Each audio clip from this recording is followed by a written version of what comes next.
All right, good. Oh, I always say good morning, and it's afternoon, or at least it's afternoon here. So, good afternoon, everybody, and welcome to Crazy Talk. So, for those of you who are joining us for the first time, Crazy Talk is a Facebook Live TV talk show where I invite guests from all sorts of different places and from all across the world to chat about their experiences with mental health or their knowledge about mental health or their tips and tricks and skills that they can share about mental health. Anything mental health related goes on this show. And if this is not your first time tuning into Crazy Talk, welcome back. And we're so glad to have you back. I am your host, Lee Thomas, and I am very lucky today to be joined by someone who I knew way back in the day, way back in my youth. So Katrina Kryzalka is a person with lived experience based in Calgary, Alberta. She has a degree in broadcasting from Mount Royal University. And thank you so much for joining us on the show, Katrina. Welcome. Thanks for having me on the show today. Yeah. So I usually like to start off with kind of a why question, and you talked about how in backstage we talked about how your degree is in broadcasting, but how mental health is something that really interests you and something that you're very passionate about and something that you have your own experiences with. So I'm really glad that you're joining us on the show. But kind of what was your motivation in telling your story here? I think just a lot of the reason why I wanted to tell my story here is because people often suffer in silence and they don't think they can reach out because people won't actually reach out to anyone until they've hit rock bottom, like literally not getting out of bed every day. And lots of people don't realize that people carry a lot of baggage in their daily life and suffer with anxiety, depression, eating disorders. And as someone who especially has suffered with an eating disorder when I was younger, I just wanted to kind of bring some more awareness so people can know that they are not alone and people can open up. If you ever need to talk to someone, there's counselors, there's people you can talk to online, there's friends, family, and nothing is weird to a friend. Like anytime someone's told me about something they've been suffering through, I've never once been like, oh man, I'm busy. Like I have things to do. You know, it's being there for people and caring and showing that you want to help them improve their lives. Yeah, absolutely. And so you talked just briefly about, you said you lived with an eating disorder when you were younger. I know that I obviously have made my living off of talking about my own experience with an eating disorder when I was younger. So I feel you on that.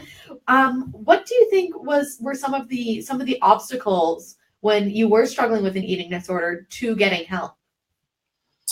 It was really hard, but you know my mom, and she definitely made sure that there was no way I was going to continue living with that. Like basically sat me down and watched me eat, wouldn't let me out of the house to exercise for hours a day. And slowly it kind of helped put that in stone that I was getting help and that I was accepting help. But it was hard because every time I looked in the mirror, every time I stepped on a scale, it wasn't good enough. Like I could be standing in a mirror, seeing my ribs popping out, weighing 80 pounds, and it didn't feel good enough. You know, I always felt like I was ugly. I always felt like I could do better. And I think lots of the reason I like spreading awareness about this is because people often don't realize how much things affect people, especially younger girls. And I remember being younger, I've always had a bigger build because I'm 5 feet tall and I'm very muscular. So when I would ask people, hey, do you think I'm thin? Am I skinny? And they'd be like, you're just not really built that way. Like you look good for how you're built. Like that to a 13-year-old doesn't sit well. And in my own mind, I was like, oh man, I'll prove them wrong. Because I've always kind of had a bit of a competitive personality in that sense. And before you know it, the more weight you lose and the more you kind of see things changing, it just sets in that oh, I can be this different person, but you're eating a piece of toast a day and going rollerblading, biking, skating, running. And before you know it, it just gets into a violent downhill spiral, basically, is what happened in my case. Yeah, and it definitely can be kind of an obsessive thing where it fuels itself, right? Where the more you engage in these behaviors, the more you want to engage in these behaviors, or the more that you feel that you need to be engaged in these behaviors, and it just kind of builds and builds on itself. Yeah, that's exactly what happened in my case. And I think it just kind of happened from so many people kind of saying things like that to me at a very delicate age. If people said that to me nowadays when they're like, oh, you're built like a football player, it's like I just laugh because, you know, you accept your body at a certain point when you've had it for years and you're like, yeah, this is my body. I'm just going to rock it now. But at that age, it didn't sit well. And I think what kind of spiked it for me was I was in New Jersey one summer and we had a swimming pool in my uncle's backyard. I was swimming every day and getting out, getting active, even when I was kind of eating junky food. And I came back to Calgary and I had lost like 10 pounds. And I was like, wow, I actually can lose weight. And that's kind of where it went from there. Yeah. And I think that's the case for, I mean, obviously not for everyone. Everyone's eating disorder story is very different and very unique. But I know that for some people, and what some people really aren't aware of is that like kind of accidental initial weight loss can absolutely be a trigger for people kind of developing further disordered eating and eating disorder habits. Definitely, especially when it's a lot of weight lost over a very short period of time, I find, because that kind of triggers something in your mind that's like, oh, maybe I should have been doing something different all of these years. And lots of people want the weight to drop off right away. They don't believe in slow and steady wins the race because people are pretty impatient sometimes, you know? I know I can be. Yeah, and we definitely live in a society, and like it's so easy to kind of point fingers at society, right? Because society is this like very nebulous kind of thing that is hard to really pin down.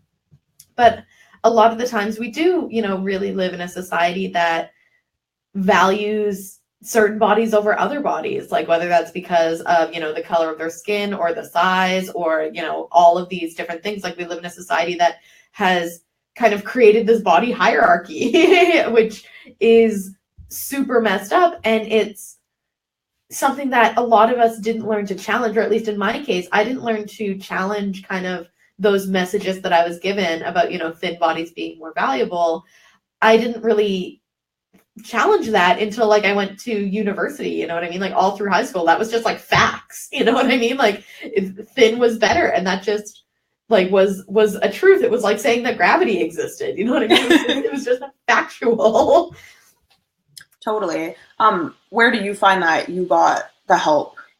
Like, what kind of triggered you? Oh, for me, it was, I always talk in my presentations how, like, I didn't have this moment where I suddenly thought that I deserved help, or that I suddenly, you know, realized that I, you know, was worthy of love and blah, blah, blah. It was just that I was like so sick and tired of being sick and tired. And for many, many, many years, there was this fear of getting help, and that fear was greater than the fear of continuing to live the way that I was living.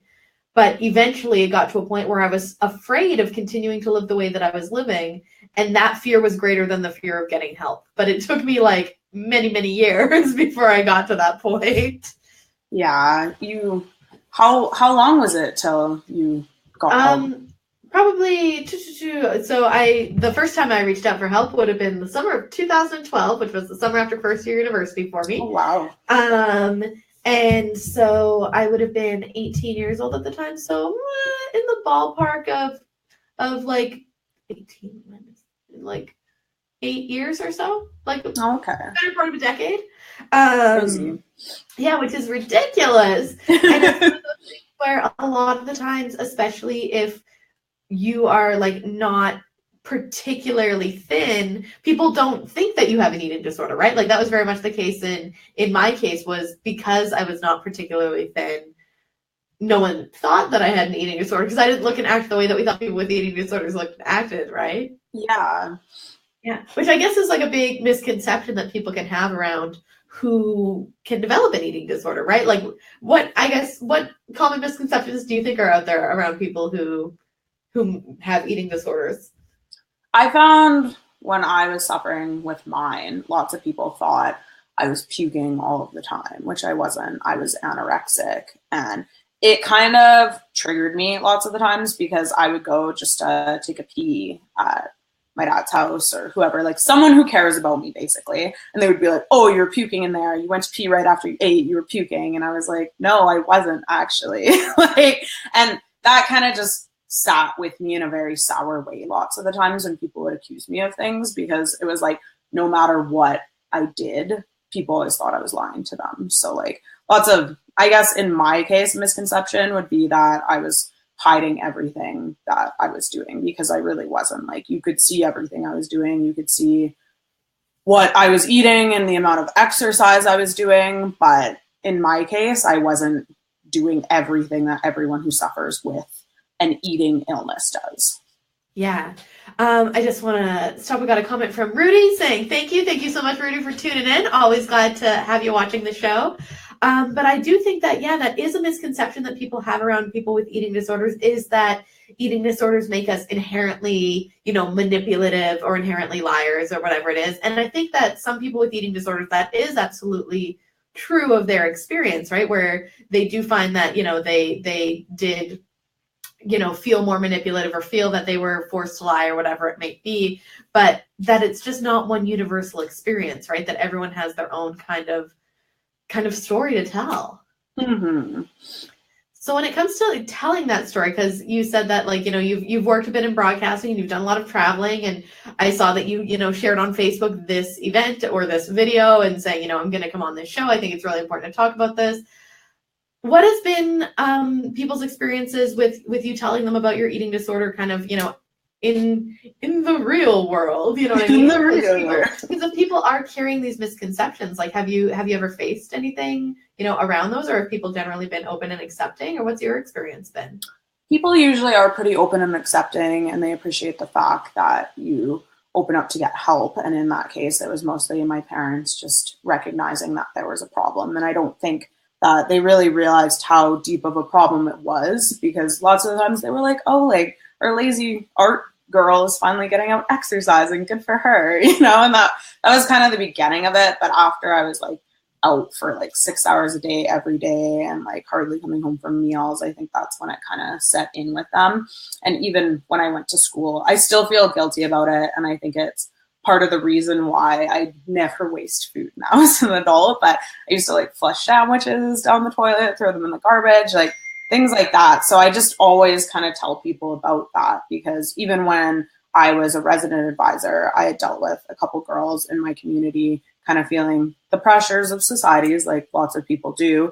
And I kind of noticed that every time we would have a gathering, they just weren't really eating. And I was like, hey, like, would you like something? And I brought up my own experience to them just out of the goodness of my heart, because I'm like, I'm not going to accuse someone of having an eating disorder, because that's completely the wrong way to go about it, especially in a food setting, because that's already a sensitive place for them. But just when we were hanging out aside from that, because I would always have people from my community over at my house, like playing Nintendo 64 and stuff, I kind of just brought up how I used to suffer from that. And one of the girls actually opened up to me, and she was like, hey, I've been suffering for a really long time.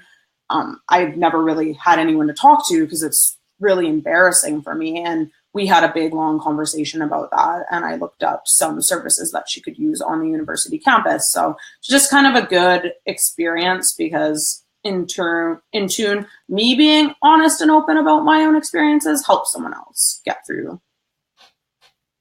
Yeah, and I think that's something that I hear from a lot of people with lived experience, people who've gone through difficult times with, whether it's with their mental health or anything else, is that knowing that our struggles can help other people helps us to make sense of our struggles and to make it seem worthwhile, right? Like, it's like, okay, well, it's okay that like I went through all this terrible stuff because I'm using that to help other people.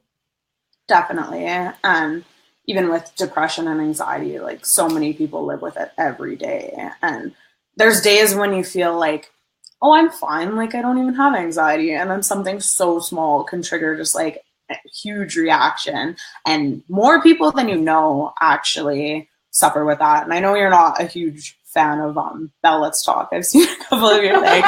But I definitely I never even realized how many people I actually work for Bell, and there's tons of people, all of them. I'm not triggered, don't worry. But it's crazy seeing how many people post about ending the stigma and how many people that I know suffer with mental illness on a daily basis. And it's crazy to see it brought to light, but it's also good because you always know that there's people around everywhere that you can talk to in regards to that. Yeah, and sorry, I'm just reeling from this bell thing right now. Because I was like, in my defense, that I feel like my Balance Talk article said, there are things to work on, but there are also lots of things about it. Exactly. Like, there was nothing I can say that was bad about that, like, I'm fine with that. Yeah, and that's something that like I've seen growing in many, many places across Canada is like that peer support piece, that whole like you are not alone piece is so huge. Mm-hmm. But there are so many people who live with mental health issues who really truly do feel like they're the only people who are feeling this way, like they are alone in the struggles that they're going through, which is very sad. And it's kind of one of those kind of ongoing questions of like, how do we harness our own experiences and reach out to those people who still feel that they're alone and still feel that they're the only people who have ever experienced what they're experiencing and feel very isolated. Definitely. And I think there are some good things coming about in this day and age also in terms of internet. I don't know how well it would work for me, but each to their own. Everyone copes and deals with things in different ways. But I've also seen a lot of things come online for computer therapy, and you can actually pay to talk to someone on a computer, which I know lots of people don't want to open up to their family and friends because they feel that they're going to be a burden on the people that love them. So as much as I would rather talk to a therapist face to face, I think that it's great that there's sponsored ads coming up for online therapy, because lots of people who don't know how to go about it, that would be an initial step for them. Yeah, absolutely. And like I'm for what it's worth, everyone out there, I'm not being paid to say this, but I use an app called Talkspace, which is like online therapy, where you like text a counselor every day, and it's like asynchronous therapy. So, I say something, it might be a couple minutes or a couple hours before they say something back. And I was very hesitant about seeking online therapy at first, but partly it was less expensive than in-person therapy when I did not have health insurance, because I didn't have health insurance for a good number of years. But the other thing is that like I found it was much easier to talk about really difficult things, like things that are very shame-based when it's online. And there is a lot of the times a lot of feelings of shame around eating disorder behaviors. It's hard to, or for me at least, it's hard to look someone in the eye and be like, this is the behavior I'm engaging in. It's a lot easier to text that to someone, you know what I mean? So I've gotten a lot of benefit out of online therapy. 10 out of 10 would recommend Talkspace. If you are wondering, I didn't get any money from Talkspace to say that, but if anyone from Talkspace is listening, I will absolutely take money to say that more often. Get it, girl. Yeah, so Eating Disorder Awareness Week is coming up in the States, and Eating Disorder Awareness Week just happened at the beginning of the month in Canada. So one of the things I've kind of been working on is having a bunch of people on in February to talk about their own experience with eating disorders and that sort of thing. So I guess if there was, one thing that you wanted people without eating disorders to understand about eating disorders, what would that be? I would just say that kind of approach it in a delicate way, because obviously people are in a delicate headspace when they are suffering through an eating disorder. But just let people know that you care, because if you just approach them with a caring attitude and they're like, hey, kind of worried about you. I've noticed you've been doing some things that kind of send off some trigger messages. I'm here to talk if you ever want to. You don't have to. But in my case, I opened up a lot easier over people approaching me in a very delicate way, because people only accept the help that they think they deserve. And I didn't think I deserved help at that point in my life, because I thought there was something wrong with me, like I didn't think I was perfect. I thought I was worthless. And I find that just getting enveloped in a very warm cocoon of friendship, as lame as that sounds, like helped me to open up, and for my family and friends to finally accept that I needed to change something in my life, because I couldn't keep living that way, and I was probably going to die if I kept on the route that I was with so rapidly losing weight. Yeah. And that's one of those like really kind of scary wake up calls to realize retrospectively. I know, I mean, ultimately, I only ever know my own experience and that sort of thing. But in my experience, you know, at the time, I was like, I knew like logically, I was like, this could kill me. And I was like, logically, that computes. I get that. But I didn't have that like emotional feeling around it. Whereas now looking back, I'm like, oh man, I could have died. Like, Totally. and you kind of have a different reaction to it once you've found all of these things about life that really make it feel very much worth living. Mm-hmm. And also building on how everyone has different experiences with their eating disorders, it kind of makes me sad that I never pinpointed the fact that you were suffering as someone who had suffered. So that's something that I also kind of want to mention, because everyone suffers in different ways also. So that just proves true right there, because we would go out running and we would exercise together at 6 a.m. when I really didn't want to, and you knock on my window. I was like, oh, we're being healthy, which we were, but I never really paid attention to your eating habits when we would go out or watch you in other ways, because everyone does have different things they do. Like, you might be anorexic, eat totally normal, and then exercise in your room for 5 hours a day when no one's watching you. You know, like, you don't know what people do behind closed doors, so you can't really tell someone that they're not suffering when they are, you know? Yeah, and I think it's one of those things where also like firstly I want to like exonerate you. Like, yeah, it's okay that you didn't notice, because I didn't even know that I had an eating disorder for many years. But also I think it kind of goes to one of what I think is one of the biggest misconceptions that people have around eating disorders, which is kind of the idea that eating disorders are rare. Whereas the reality is that like eating disorders are everywhere. And a lot of the times people don't notice because eating disorders have become are very good at disguising themselves as things that are socially acceptable, right? Like, I know for, many years I had like a really unhealthy relationship with things like exercise and things like, what foods were acceptable and not acceptable to eat and all that sort of stuff. But a lot of that was kind of socially condoned, right? Like, people would see us, getting up at 6 o'clock in the morning to go running, and instead of going, let's make sure that they have a healthy attitude around this, it was like good for you, right? Yeah. No. Getting out there. Like, that's so much the attitude that people have. And that's I was at an eating disorder conference in May of last year run by NEDIC. Shout out to NEDIC, you did a great conference. So it's the National Eating Disorder Information Center. And a lot of the researchers there said that one of the very difficult things they found about getting funding for their research was that there was like this pressure for them to prove that their research would help the war on obesity in some way. And they were like, this is research about anorexia or whatever it is. Like, this research is not necessarily tied in any way to the war on obesity or whatever it is.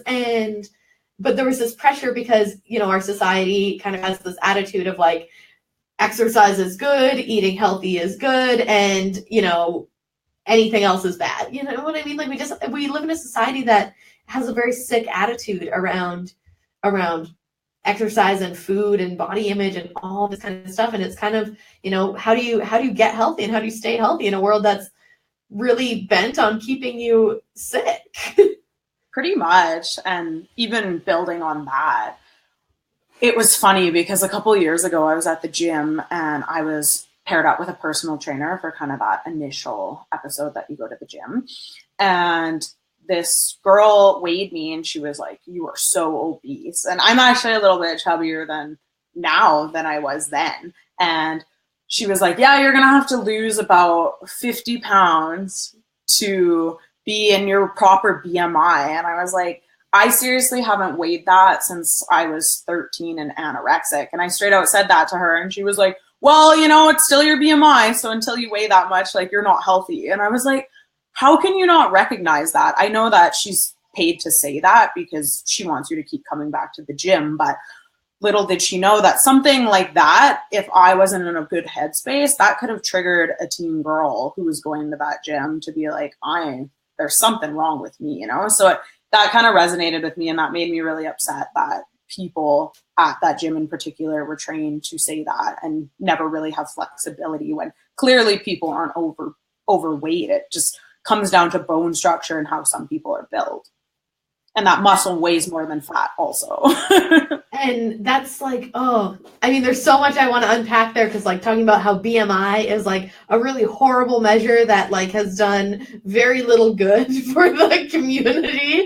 Yeah. And like just using shame and fat phobia as a tool, and like, oh man, there's so much I want to unpack here. Unfortunately, I don't think we have the time to unpack it, which I'm really, really upset about.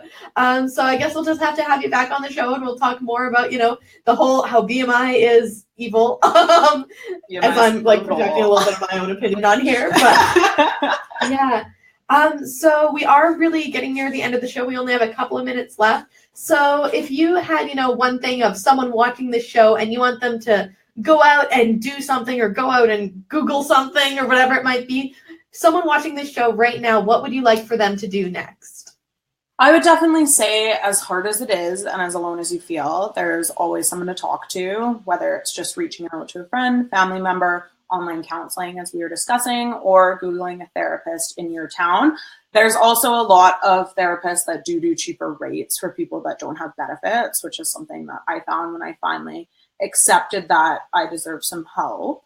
So I think in that case, if that works for you, that would be a great outlook to use.